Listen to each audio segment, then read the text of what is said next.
Ya, sebagian besar masyarakat mengaku khawatir dengan tindak pidana kriminal yang dilakukan oleh para remaja. Sejumlah warga menilai ada banyak.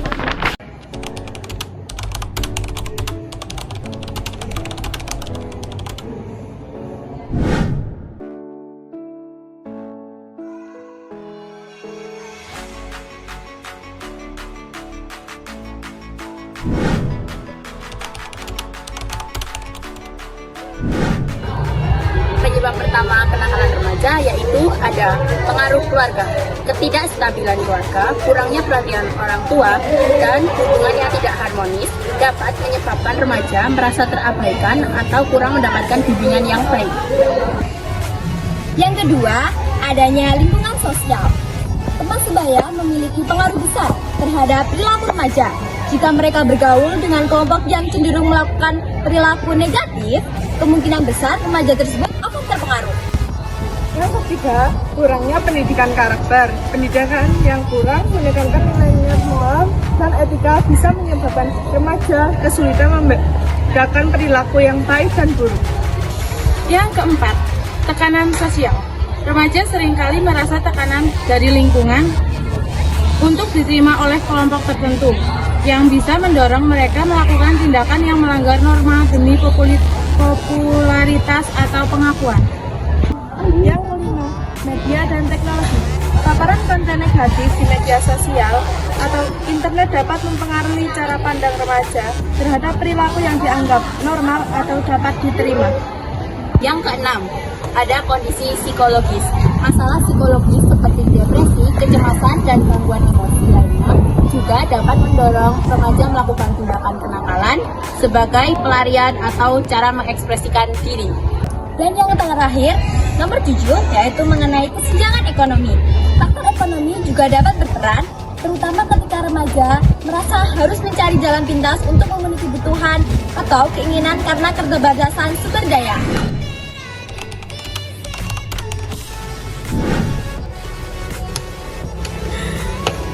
Hei, udah ada miras nih, mau gak? Mau dong? Pegang juga loh.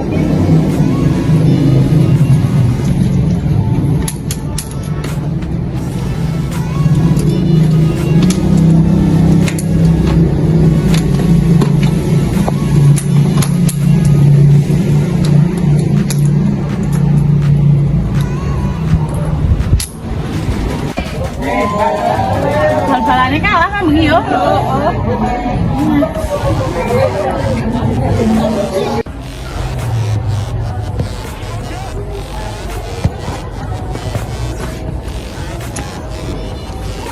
Ada si Cupu. Kenapa? Lihat nih, roknya Sobek nih, roknya sobek nih, roknya sobek nih. Jorok banget, gimana sih? Udah, itu teman-teman aku. Gimana sih? Bener loh. Jelek-jelek kelas loh.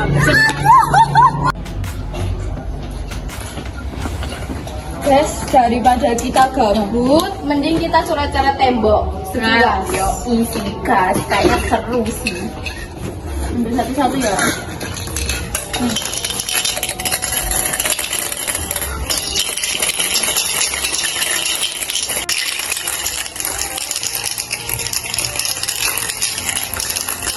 Gila, seru banget. Sampai kita bosen sih. Bosannya ada semua. Baca. Gila, keren banget. Bu, udah keluar nih. Bangun berapa kamu? Beli berapa kamu?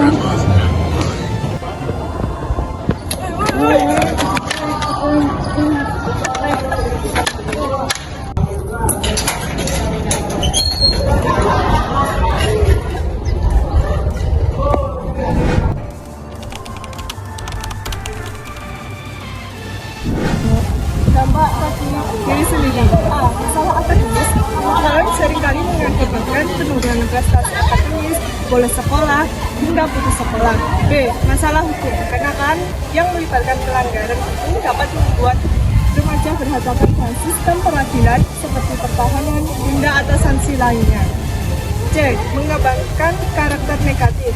Kebiasaan perilaku buruk menjadi kebiasaan permanen sulit diubah dan mengetahui masa depan remaja, termasuk sulitnya mendapatkan pekerjaan yang baik. B. Risiko kesehatan mental dan risiko terlibat dalam perilaku beresiko seperti penggunaan narkoba atau alkohol bisa menyebabkan gangguan kesehatan mental dan fisik. 2. Dampak bagi keluarga. A. Rasa malu dan konflik. Kenakalan remaja dapat menyebabkan keluarga merasa malu, kehilangan kepercayaan, dan sering menimbulkan konflik antara anggota keluarga. B. Beban ekonomi. Keluarga mungkin harus menanggung biaya hukum atau perawatan kesehatan jika remaja terlibat dalam masalah hukum atau perilaku yang membahayakan diri. 3. Dampak bagi masyarakat. A. Gangguan keamanan dan ketertiban. Kenakalan remaja seperti vandalisme, tawuran, atau pencurian dapat mengganggu ketenangan dan keamanan di lingkungan. B. Peningkatan angka kriminalitas. Jika tidak segera diatasi, perilaku kenakalan remaja dapat berkembang menjadi perilaku kriminal di masa dewasa yang berdampak negatif pada tingkat kejahatan di masyarakat. C. Biaya sosial. Masyarakat dan pemerintah harus mengeluarkan biaya lebih untuk menangani kenakalan remaja, baik dalam bentuk program rehabilitasi, layanan sosial, maupun pengawasan hukum.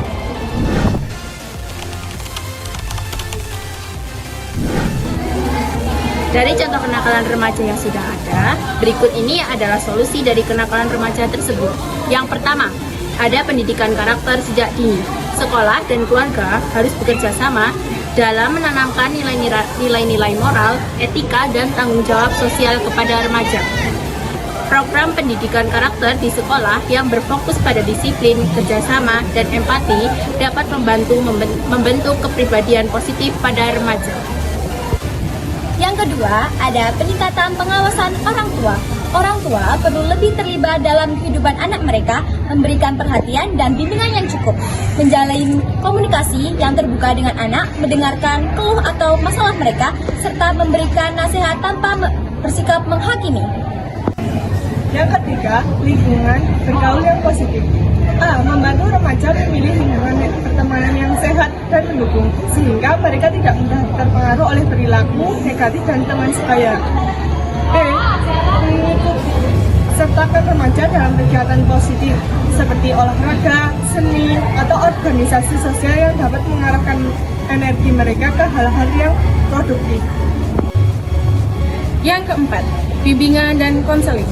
A. Menyediakan akses ke layanan konseling di sekolah atau lembaga sosial untuk membantu remaja yang memiliki masalah psikologis atau emosional. B. Konseling juga membantu remaja mengatasi masalah internal yang mungkin terjadi memicu kenakalan seperti stres, depresi, atau masalah keluarga. Yang kelima, penegakan disiplin yang adil. Sekolah dan keluarga perlu menerapkan aturan yang jelas dalam penegakan disiplin yang konsisten, tetapi tetap adil dan tidak bersifat otoriter. B. Hukum yang diberikan harus bersifat mendidik, bukan semata-mata menghukum agar remaja memahami konsekuensi dan tindakan mereka.